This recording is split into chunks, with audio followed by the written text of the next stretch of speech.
नमस्कार मित्रांनो, स्वागत आहे अजून एका नवीन व्हिडिओमध्ये. आज आपण पाहणार आहोत सर्वसेवा पदभरती सामान्य प्रश्न. आपण सर्वजण समजतात की आताच जवळजवळ 1.5 लाख पदभरती ही जाहीर झालेली आहे. लवकरच ऍड निघेल, तर आपण तयारीत लागलं पाहिजे. पाहूयात पहिला प्रश्न. भारताचे राष्ट्रीय चिन्ह कोणते आहे? ऑप्शन ए आहे ताजमहल, ऑप्शन बी आहे अशोक स्तंभ, ऑप्शन सी आहे गांधीजींचे चित्र, ऑप्शन डी आहे लाल किल्ला. तर याचं बरोबर उत्तर आहे अशोक स्तंभ हे भारताचे राष्ट्रीय चिन्ह आहे. पाहूया पुढचा प्रश्न.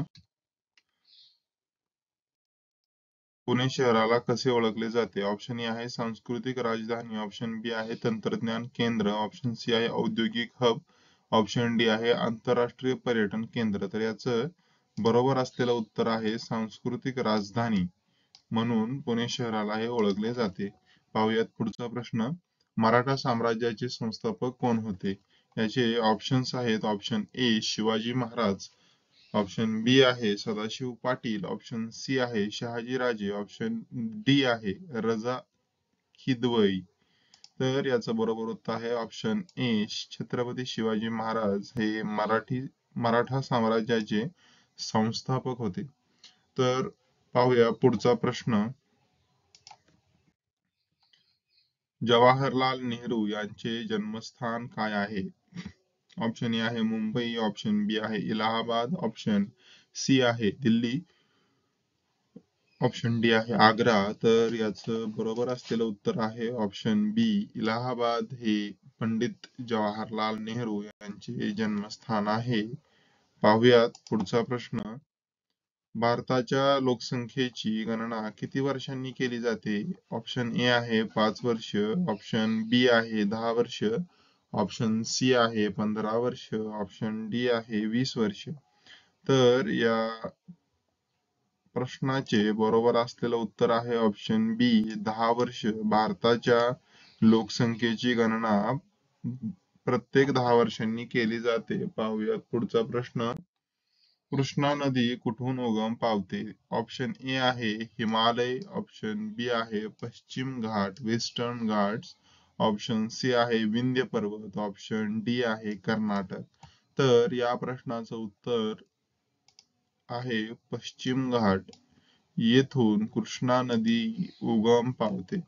पाहुयात पुढचा प्रश्न.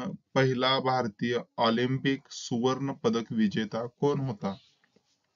ऑप्शन ए आहे हिमा दास, ऑप्शन बी आहे अभिनव बिंद्रा, ऑप्शन सी आहे सानिया मिर्झा, ऑप्शन डी आहे मिल्खा सिंग. तर भारतातील पहिला ऑलिम्पिक सुवर्ण पदक विजेता होते अभिनव बिंद्रा, ऑप्शन बी. पाहुयात पुढचा प्रश्न. विश्वप्रसिद्ध कोहिनूर रत्न कोणत्या देशाकडे आहे? प्रश्न आहे विश्वप्रसिद्ध कोहिनूर रत्न कोणत्या देशाकडे आहे? ऑप्शन ए आहे भारत, ऑप्शन बी आहे इंग्लंड, ऑप्शन सी आहे पाकिस्तान आणि ऑप्शन डी आहे इराण. तर याचं बरोबर उत्तर आहे ऑप्शन बी इंग्लंड या देशाकडे विश्वप्रसिद्ध असा कोहिनूर हिरा आहे. पाहुयात पुढचा प्रश्न. सोडियम याचे रासायनिक चिन्ह काय आहे? ऑप्शन ए आहे Na, ऑप्शन बी आहे So, ऑप्शन सी आहे Sd, ऑप्शन डी आहे Si. तर याचे बरोबर उत्तर आहे ऑप्शन ए सोडियम. ठीक आहे, ऑप्शन ए सोडियम हे Na हे सोडियमचे रासायनिक चिन्ह आहे. पाहुयात पुढचा प्रश्न. रामायण या महाकाव्याचे लेखक कोण आहेत?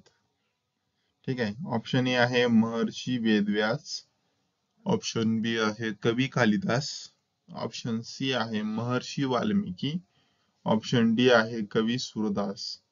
तर याचं बरोबर उत्तर आहे ऑप्शन सी महर्षी वाल्मिकी हे रामायण या महाकाव्याचे लेखक आहेत. पाहुयात पुढचा प्रश्न. भारतातील बंगाल टायगर कुठल्या राज्यात आढळतो? निश्चितपणानंच या ठिकाणी बंगाल लिहिलेला आहे, त्यामुळे आपणास प्रश्नाचा प्रश्नाच्या उत्तराचा पूर्वानुमान होतो? ऑप्शन ए आहे उत्तर प्रदेश, ऑप्शन बी आहे पश्चिम बंगाल, ऑप्शन सी आहे महाराष्ट्र, ऑप्शन डी आहे राजस्थान. तर याचं बरोबर असलेलं उत्तर आहे ऑप्शन बी, पश्चिम बंगाल.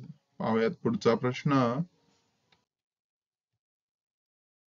कौटिल्य अर्थशास्त्र पुस्तकाचे लेखक कोण होते? ऑप्शन ए आहे महर्षी वाल्मिकी, ऑप्शन बी आहे Kautilya Chanakya, option C Bhaskaracharya, option D Pandit Nehru. तर याचं बरोबर असलेलं उत्तर आहे चाणक्य. ऑप्शन बी यांनी कौटिल्याचे अर्थशास्त्र हे पुस्तक लिहिलेलं होतं. पुढचा प्रश्न आहे गोविंद बल्लभ पंत हे कोणत्या राज्याचे मुख्यमंत्री होते? गोविंद बल्लभ पंत हे कोणत्या राज्याचे मुख्यमंत्री होते? ऑप्शन ए आहे उत्तर प्रदेश, ऑप्शन बी आहे महाराष्ट्र, ऑप्शन सी आहे कर्नाटक, ऑप्शन डी आहे पंजाब. तर याचं बरोबर असलेलं उत्तर आहे उत्तर प्रदेश या राज्याचे गोविंद बल्लभ पंत हे मुख्यमंत्री होते. पाहूयात पुढचा प्रश्न. मुक्त काव्यलेखनाचे पिता म्हणून कोणाला ओळखले जाते? ऑप्शन ए आहे कालिदास, ऑप्शन बी आहे सूरदास, ऑप्शन सी आहे संत तुकाराम, ऑप्शन डी आहे व.पु. काळे.